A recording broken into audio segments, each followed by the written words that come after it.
नमस्कार, आप देख रहे हैं आज तक। आपके साथ मैं हूं सईद अंसारी।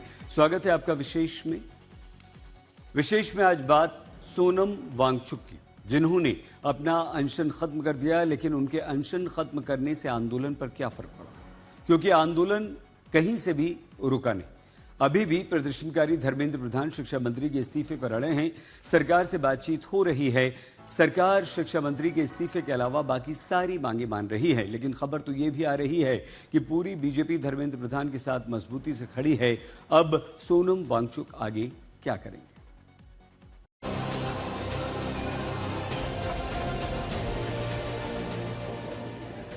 अन्ना पार्ट 2, 12 साल अन्ना खामोश हो गए, अब वांगचुक साहब खामोश रहेंगे। उन्होंने अपना फास्ट तोड़ दिया बीजेपी के नेताओं के कहने की वजह से।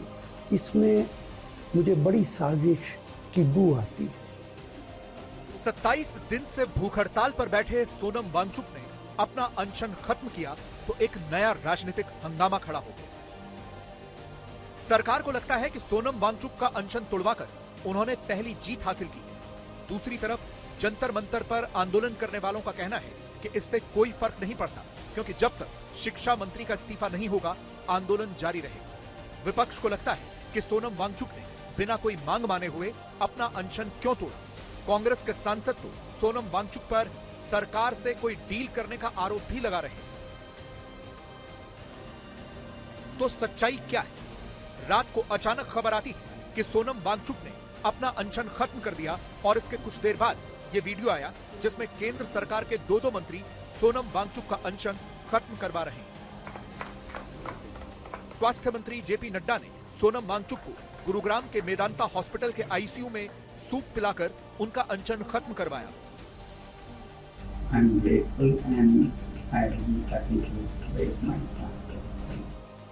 अस्पताल के आईसीयू में केंद्रीय मंत्रियों के अलावा लेह लद्दाख की एपेक्स बॉडी के वरिष्ठ नेता भी मौजूद थे।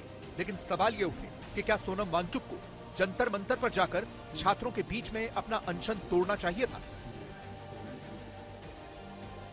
यह कहा जा रहा है कि सोनम वांगचुक ने बिना किसी आश्वासन के अपना अनशन क्यों खत्म किया। लेकिन हकीकत यह है कि सोनम वांगचुक को सरकार ने 3 आश्वासन दिए हैं।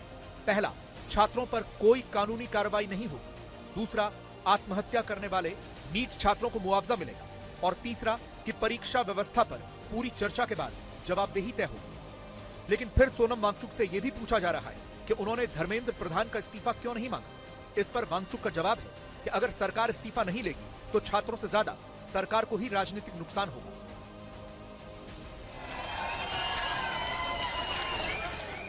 जिस तरह से छात्रों का गुस्सा है, देश भर में अब यह प्रदर्शन चल रहा है, उसे देखते हुए तो सोनम वांगचुक का यह तर्क सही लगता है, क्योंकि सोनम वांगचुक का अनशन तोड़ने के बाद भी जंतर मंतर पर प्रदर्शन जारी है और मांग सिर्फ एक है कि जब तक शिक्षा मंत्री का इस्तीफा नहीं होगा तब तक आंदोलन चलेगा।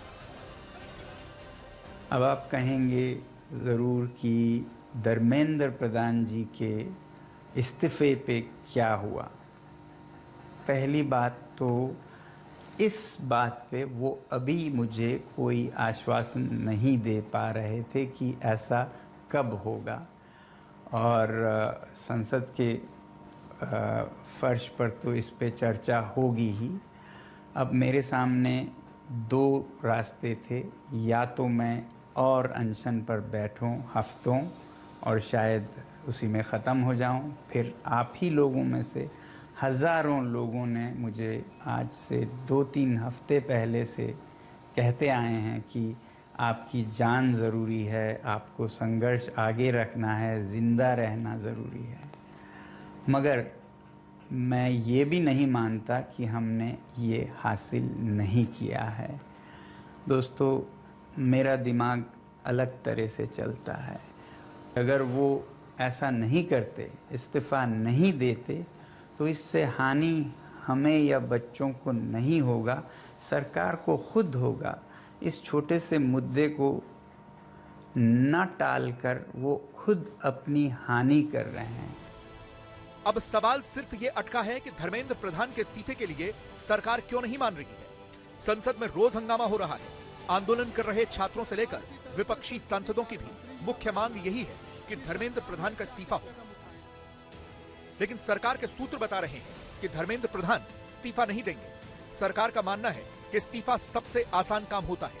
इस्तीफा देकर जिम्मेदारी से भागना सबसे आसान है। लोगों ने हमें जनादेश दिया है और हम डिलीवर करेंगे। सूत्र बता रहे हैं कि पूरी बीजेपी धर्मेंद्र प्रधान के साथ खड़ी है। बीजेपी अड़ी है कि धर्मेंद्र प्रधान इस्तीफा नहीं देंगे और आंदोलनकारी अड़े हैं कि इस्तीफा लिए बिना जाएंगे नहीं। ऐसा नहीं है कि सोनम वांगचुक ने यह डिमांड नहीं की थी, लेकिन वो खुद बता रहे हैं कि सरकार मानने को तैयार नहीं थी। अब सोनम वांगचुक के सामने दो रास्ते थे। पहला, अपनी भूख हड़ताल जारी रखते, लेकिन कब तक? 26 दिन तो हो ही गए थे। कब तक ऐसे ही अनशन चलता रहता? इसीलिए उन्होंने दूसरा रास्ता अपनाया और सरकार से अपनी बाकी मांगे मनवाई। बल्कि दे देते इस्तीफा तो कब से उनका ये सारा नुकसान रुक जाता। इसलिए मेरे लिए सबसे ज़्यादा ज़रूरी ये बात नहीं थी, इसका तो खुद निपटारा हो जाएगा तमाम तरीक़ों से।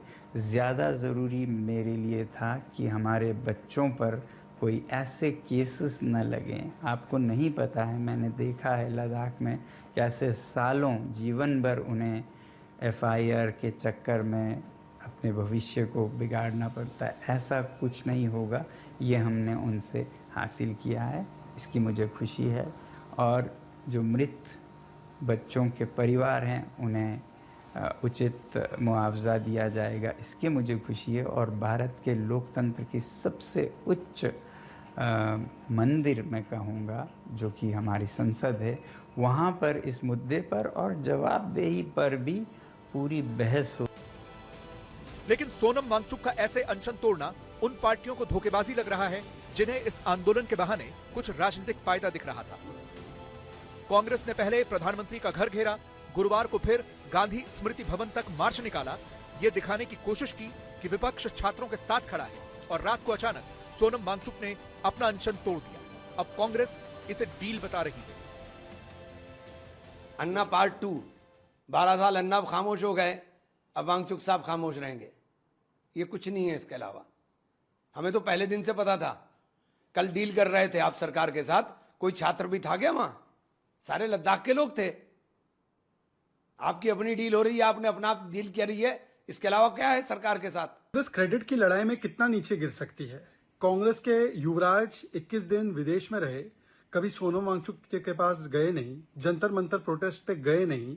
इनफैक्ट आज जब सरकार ने प्रोटेस्टर्स से बात की, सोनम वांगचुक से बात की, सोनम वांगचुक का फास्ट खुलवाया, पूरा देश इसके लिए खुश है। सोनम वांगचुक की मांग थी पार्लियामेंट में चर्चा हो, तो पार्लियामेंट की चर्चा से भी राहुल गांधी भाग रहे हैं। और उन्होंने अपने नेता इमरान मसूद को बोला है कि सोनम वांगचुक को गालियां दे, अपमानित करे। और सोनम वांगचुक को अपमानित करने वाले बयान इमरान मसूद ने दिए। बोला है कि सोनम वांगचुक डील मेकर है, डील कर दिया। उनकी तुलना अन्ना हजारे से करते हुए दोनों अन्ना हजारे और सोनम वांगचुक की जो है अपमान के शब्द बोले। अब क्या सीजेपी इसका समर्थन करती है? कांग्रेस के नेता यही नहीं रुक रहे। डील या अन्ना पार्ट 2 से आगे वो साजिश की भी बात कर रहे हैं। उन्हें लग रहा है कि सोनम वांगचुक ने सरकार के डर की वजह से अपना अनशन खत्म किया है। अच्छा है, उनकी जिंदगी की देश को जरूरत है, लेकिन बड़ा सवाल है 26 दिन वो लगातार भूख हड़ताल पर रहे और आज भी सरकार ने कोई डिमांड, कोई मुतालबा उनका नहीं माना। उन्होंने अपना फास्ट तोड़ दिया बीजेपी के नेताओं के कहने की वजह से। इसमें मुझे बड़ी साजिश की बू आती है। सरकार ने दबाव बनाया है, डराया है। क्या कारण है? क्यों तोड़ा गया है? जबकि कोई भी डिमांड नहीं मानी गई। ये कह देना कि हम विचार करेंगे। हमने देखा है कि ये सरकार विचार करने के नाम पे देश के लोगों को धोखा देती है। इस सवाल का ज्यादा सही जवाब तो सोनम वांगचुक ही दे सकते हैं कि उन्होंने बगैर डिमांड के माने हुए फास्ट को क्यों तोड़ा है। लेकिन सोनम वांगचुक की पत्नी गीतांजलि आंगमो के तर्क में भी दम है। उनका मानना है कि आज जो पूरा देश आंदोलित है वो सोनम के अनशन की वजह से ही हो पाया है। और ये सरकार के लिए भी एक वेकअप कॉल है, क्योंकि आक्रोश बहुत ज्यादा है। इससे पूरा देश जाग गया है, इससे पूरा देश। और ये सिर्फ इसलिए हो पाया क्योंकि एजुकेशन का नीट का जो पेपर लीक हुआ वो जस्ट एक सिम्टम था। उसके पीछे जो कॉजेज थे वो हर सिस्टम में थे, एजुकेशन सिस्टम के रिफॉर्म में भी, बाकी भी अगर आप देखिए जुडिशरी, मीडिया। तो एक आम आदमी अपनी कॉमन जिंदगी में ये ब्रोकन सिस्टम्स को रोज एक्सपीरियंस करता है। इसलिए ये जो हमें राष्ट्र भर से समर्थन मिला ये उसका प्रतीक है। और हम आशा करते हैं कि ये गवर्नमेंट के लिए भी एक वेकअप कॉल हो। अभी तक शायद उनको इतना पता ना हो कि देश उनसे इतना उम्मीद करता है और नाराज है। तो इसीलिए ये हर एंगल से ये जैसे सक्सेसफुल आंदोलन रहा, तो इसकी वजह से सोनम ने कल अपना फास्ट ब्रेक किया। मौसमी सिंह के साथ राहुल गौतम, दिल्ली, आज तक। देश में आज के लिए बस इतना ही। आप प्लीज अपना बहुत ख्याल रखिएगा। देखते रहिए आज तक।